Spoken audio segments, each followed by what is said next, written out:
Continuando. Dos direitos e deveres individuais e coletivos, no artigo 5º da Constituição Federal, todos são iguais perante a lei, aí marcadinho, destacado, sem distinção de qualquer natureza. Sem distinção de qualquer natureza. A partir do momento que eu começo a distinguir indivíduos entre si, beneficiar um em detrimento do outro, então eu já não estou mais dentro da lei. Ninguém será submetido à tortura nem a tratamento desumano ou degradante. Isso acontece quando há o assédio moral no ambiente de trabalho, tratamento desumano ou degradante.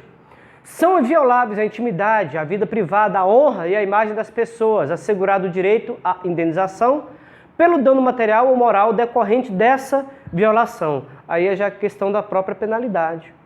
O direito de quem sofreu esse dano, o que é que ele pode ter na contrapartida disso. Vamos lá, alguns exemplos de assédio moral, que são bem comuns. Ignorar a presença do trabalhador, gritar, ameaçar ou intimidar essa pessoa, o tempo todo ficar lembrando de que, olha, cuidado, senão você vai ser mandado embora. Cuidado, faz tal coisa e faz bem feito, senão você vai ser mandado embora. O jacaré vai te pegar, o jacaré vai te morder. Ameaçar o tempo todo de demissão. Sobrecarregar de trabalho e dificultar as condições de execução desse trabalho, também, se for esporádico, até que ainda não. Mas se for uma coisa frequente, aí já pode ser visto como assédio moral. Inclusive, não entregar os EPIs, não fornecer as condições de segurança para a pessoa poder executar o seu trabalho dignamente. Ridicularizar o trabalhador e a trabalhadora na frente dos demais. Desqualificar o seu trabalho. O tempo todo, nada do que a pessoa faz é bem feito. Aumentar cada vez mais as metas e os objetivos de produção e resultado, de modo que, se já estava difícil para ser alcançado agora, imagina com esse aumento. O tempo todo, aquela vigilância constante e desproporcional sobre um ou outro trabalhador. Enquanto eu dou margem para a maioria, tem alguém que eu estou lá ficando o tempo todo pegando o pé dele. Controle de idas ao banheiro, ao descanso. A pessoa tem direito de descanso no ambiente de trabalho. Né? Trabalhar 8 horas por dia direto, não. Rigor excessivo, exclusão de lista de e-mails, não permitir progressão profissional, inclusive naquela questão da exclusão da lista de e-mails também entra a própria comunicação. Simplesmente ele não recebe nenhum aviso, não recebe nenhuma comunicação, ele é excluído das comunicações da empresa. Rebaixamento salarial ou funcional, dependendo também, acordo coletivo e tal, tudo mais é permitido, beleza, mas fora disso aí já tem algumas condições que devem ser trabalhadas. E aí alguns dados interessantes. Principais sintomas que a gente vê do assédio moral. Entre homens e mulheres, vamos fazer até um comparativo. Eu pergunto logo de cara. Quem mais sofre com o assédio moral? Olha bem a minha pergunta. A minha pergunta é, quem mais sofre com o assédio moral? Diferente de quem mais sofre o assédio moral. Aqui já está logo de cara. As mulheres são mais assediadas do que os homens. Mas respondendo a minha primeira pergunta quem mais sofre com o assédio moral são os homens. Os homens são aquelas pessoas, são aqueles que realmente eles acabam sofrendo mais, têm mais sintomas do que as mulheres de modo geral. Vamos lá ver. Crise de choro, praticamente todas as mulheres choram quando sofrem um assédio moral mais forte. Praticamente todas. A pesquisa mostrou isso. Dor generalizada, 80%, ambos.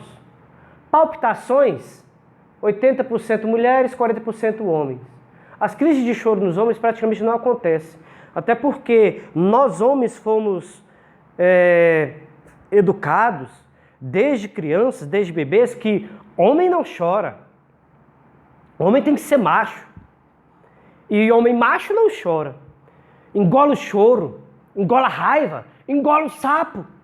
E isso vai ficando. Ontem, inclusive, nós participamos de uma live do próprio sistema, muito boa, por sinal, e isso foi até falado, que esse péssimo hábito que nós temos de engolir, isso acaba com o tempo nos fazendo um mal enorme. Continuando, insônia, sentimento de inutilidade, dá para vocês perceberem aí os números. Depressão acontece aí, já mais, o número maior, já entre os homens. Sede de vingança, 100% dos homens. Eu não estou falando em vingança de chegar e descer a porrada, não, mas vingança de humilhar o outro. Aumento da pressão arterial nos homens é maior, distúrbios digestivos nas mulheres está maior, a ideia de suicídio. Uma vez que o homem tem essa tendência a não se esvaziar, a não abrir-se, a não falar aquilo que sente, a ideia de suicídio passa por praticamente 100% dos homens, ao passo que nas mulheres, 16, 17%. E a tentativa de suicídio acontece em 18,3% dos homens, um número muito alto. Aí lá na outra ponta a gente tem, agora já um dado mais recente de 2018, o percentual de mulheres, 65% que sofrem e 35% dos homens. Os grupos homossexuais, negros e trabalhadores que retornam ao trabalho com algum tipo de sequela são exatamente as principais vítimas. Ignoram os homossexuais repetidos. Reparem bem então que mesmo sendo as mulheres as que mais sofrem, são os homens que mais sofrem com o assédio. A sede de vingança, a vontade de dar o troco. E uma vez que nem sempre eu consigo fazer isso vai enraizando em mim sempre desmotivação, tristeza, angústia, depressão, as ideias de suicídio e por aí vai, chegando até alguns nas tentativas de fato de suicídio. Agora, eu sofro moral, eu sofro assédio moral no trabalho. E aí? O que eu devo fazer? Realmente, o que eu tenho ao meu alcance? Primeira coisa que a gente precisa fazer é realmente reconhecer essas situações, é identificar se realmente eu estou sofrendo um assédio moral ou não. Se as ações que estão acontecendo, elas configuram assédio moral ou se não configuram. Aí, a partir daí, o nosso papel primeira coisa, é resistir às ofensas. Resistir às ofensas que eu digo não é exatamente falar, gritar, berrar também com a pessoa, não. Mas é não baixar a cabeça, não ficar o tempo todo chorando. Não, isso não, resistir à ofensa. Falou, beleza, escuta, ouve de boa, tenta assimilar aquilo, não reajam, mas anotem datas, anotem horários, anotem o nome do agressor, tentem perceber as outras pessoas que estão ao redor para também anotar quem são essas pessoas que presenciaram o ocorrido, até porque poderão ser essas pessoas que servirão de testemunha. E também não esqueçam de anotar o conteúdo da conversa, o conteúdo da discussão, o conteúdo das ofensas. Tá? É importante procurar ainda, nesse caso, gente, a ajuda dos colegas que testemunharam, até para que eles mesmos sirvam de testemunha, e também porque não é incomum que tenha no meio daquelas pessoas outros que também já sofreram, que ainda sofrem algum tipo de abuso. Então é fundamental a gente sempre dialogar, a gente sempre procurar nos colegas de trabalho o apoio necessário para isso aí.